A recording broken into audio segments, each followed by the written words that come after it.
जानना चाहेंगे बुद्ध प्रदोष व्रत की एक ऐसी कहानी भी है जिसमें एक गलती के कारण पति अपनी पत्नी को मायके से वापस नहीं ला पाया। उससे पहले यह जाने प्रदोष व्रत क्या है। प्रदोष व्रत भगवान शिव जी को समर्पित एक बहुत पवित्र व्रत है। क्या सच में इस व्रत से जीवन के सभी कष्ट दूर हो जाते हैं? आइए जानते हैं इसका रहस्य।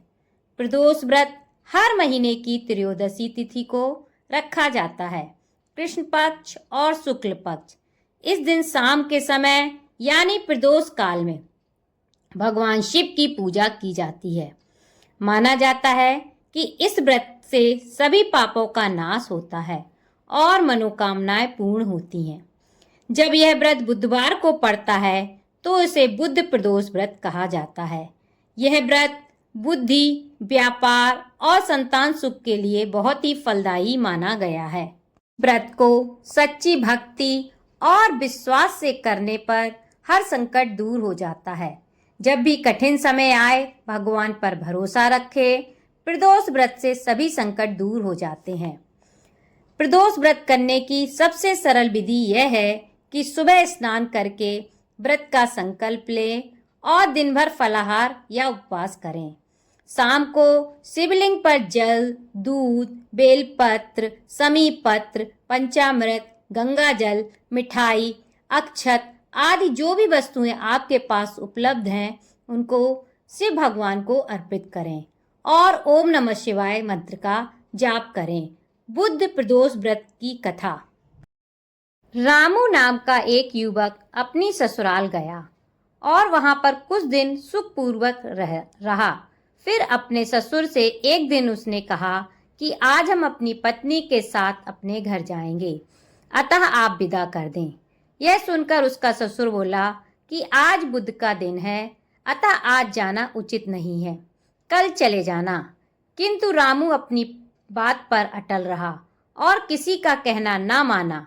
लाचार होकर उसके ससुर ने अपनी पुत्री सहित उसको विदा कर दिया। किंतु उसे चिंता लगी रही कहीं कोई अनिष्ट कार्य न हो जाए।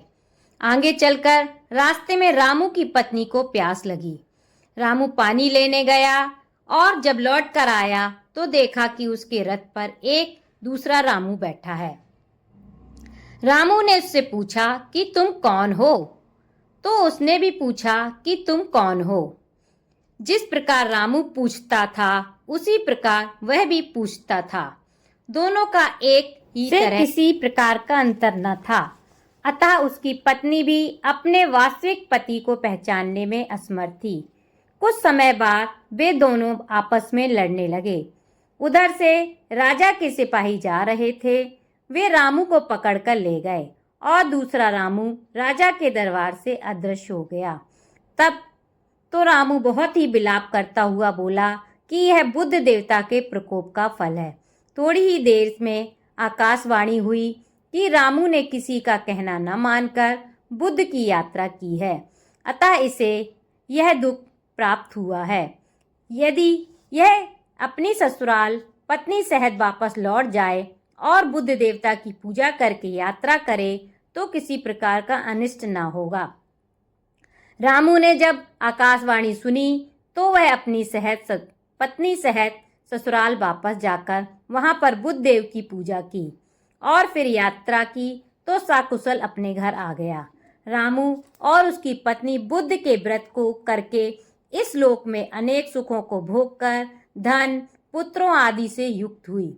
बुद्ध के दिन यात्रा करना वर्जित है, किंतु बुद्ध देवता की पूजा करने के बाद यात्रा करने में कोई दोष नहीं है और अनिष्ट का भय भी नहीं रहता।